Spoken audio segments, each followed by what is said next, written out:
السلام علیکم ورحمۃ اللہ وبرکاتہ۔ بسم اللہ الرحمن الرحیم، والصلاة والسلام علی رسولہ الکریم وعلی آلہ وصحبہ اجمعین، اما بعد۔ میرے محترم بھائیوں، بہنوں، دوستوں، بچوں، بچیوں، رمضان کی برکتیں اللہ تعالی ہم سب کو نصیب فرمائے۔ اب تو جاتا ہوا رمضان ہے۔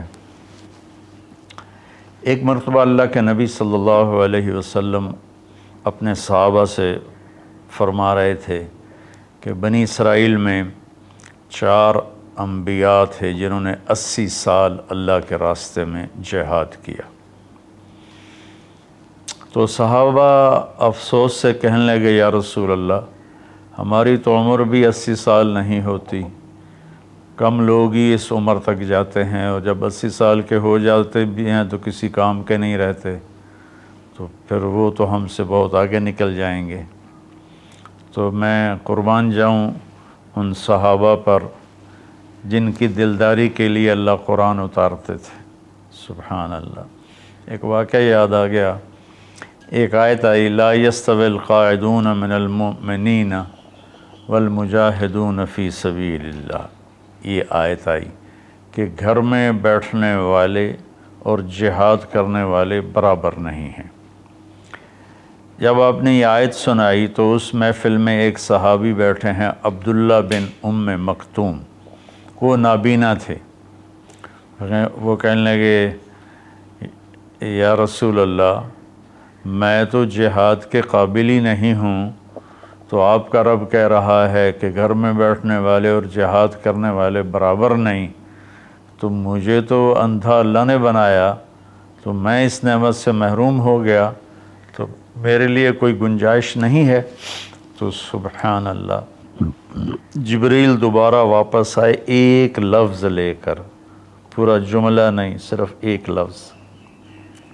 پہلے آیت اتری، لا یستوی القاعدون من المؤمنین والمجاہدون فی سبیل اللہ۔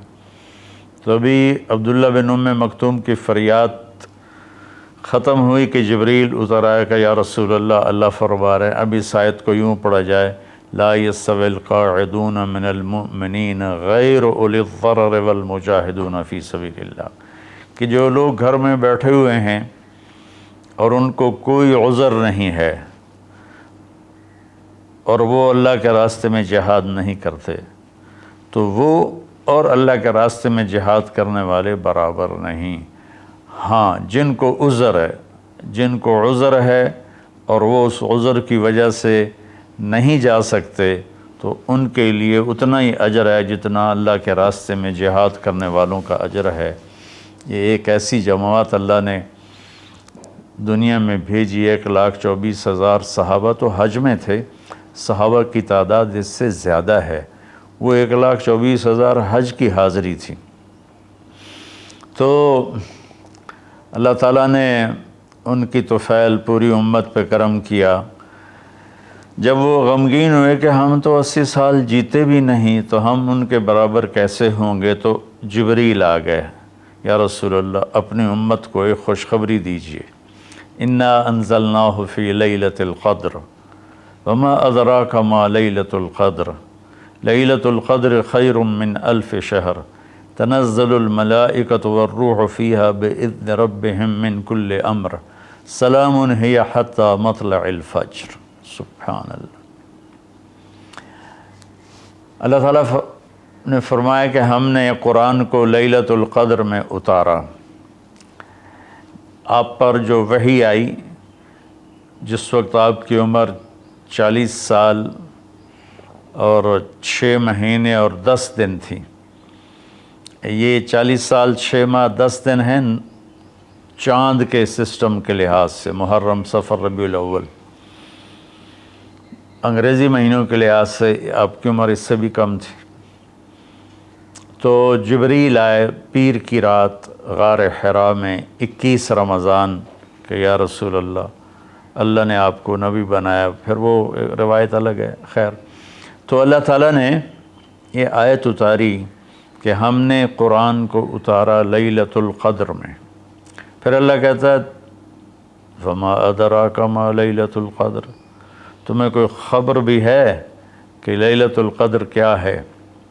پھر اللہ نے خود جواب دیا لیلۃ القدر خیر من الف شہر، لیلۃ القدر 1 مہینوں کی بندگی سے زیادہ اجر رکھتی ہے۔ ایک رات عبادت کرو تو 1000 مہینوں سے اس کا اجر زیادہ ہے، 83 سال سے بھی اوپر چلا گیا۔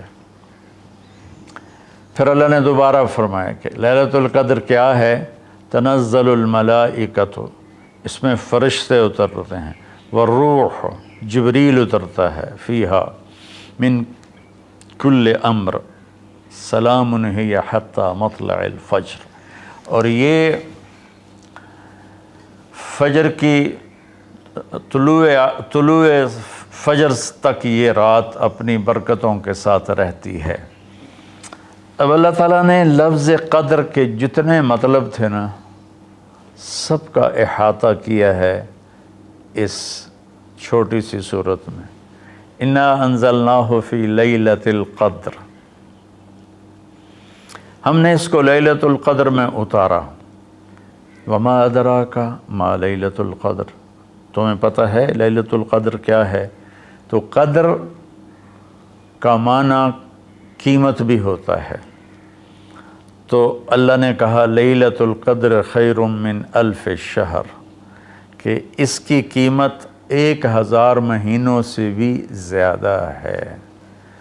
قدر کا معنی تعظیم بھی ہوتا ہے، تو اللہ تعالیٰ نے اگلے میں یہ ارشاد فرمایا کہ یہ ایسی تعظیم والی رات ہے کہ جبریل بھی آتا ہے زمین پر اور فرشتے بھی آتے ہیں زمین پر۔ قدر کا ایک معنی تنگی بھی ہوتا ہے، فقدر علیہ رزقہ فیقول ربی اہانن، تو اللہ تعالیٰ اسی میں یہ فرما رہے ہیں کہ اس رات زمین پر اتنے فرشتے اترتے ہیں کہ زمین تنگ پڑ جاتی ہے، تنگ پڑ جاتی ہے۔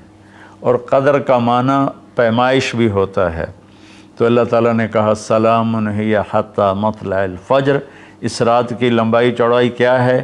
سورج ڈوبنے سے اس کی رحمتیں شروع ہوتی ہیں اور فجر کے طلوع ہونے تک اس کی رحمتیں باقی رہتی ہیں۔ اس طرح قدر کے لفظ کے ہر معنی کو اللہ نے انتہائی خوبصورتی کے ساتھ اس چھوٹی سی صورت میں بیان فرمایا۔ تو اللہ تعالیٰ نے ہمیں اتنی ہمارے ساتھ مہربانی فرمائی کہ ہم اگر ایک رات جاگ لیں تو ہم 83 سال کی بندگی سے زیادہ اجر پا سکتے ہیں، لیکن اللہ نے اس کو چھپا دیا۔ 21، 23، 25، 27، 29 ان 5 راتوں میں چھپا دیا۔ اچھا، چھپایا کیوں؟ کہ اگر اللہ تعالیٰ بتا دیتے کہ فلاں رات ہے، اور اللہ کو تو پتہ تھا کہ آگے آنے والی امت غافل ہوگی، تو متعین ہونے کے بعد پھر کوئی غافل ہوتا، نافرمانی کرتا، کوئی برا کام کرتا تو پوری امت پر عذاب آ سکتا تھا، تو اللہ تعالیٰ نے اپنے فضل سے اسے چھپا دیا۔ ایک تو اس وجہ سے کہ معلوم ہونے کے بعد قدر نہ کریں تو پکڑ آئے گی، دوسرا اس طرح کہ ہمیں 5 راتیں جاگنے کا موقع مل جاتا ہے کہ شاید یہ رات ہو، شاید یہ رات ہو۔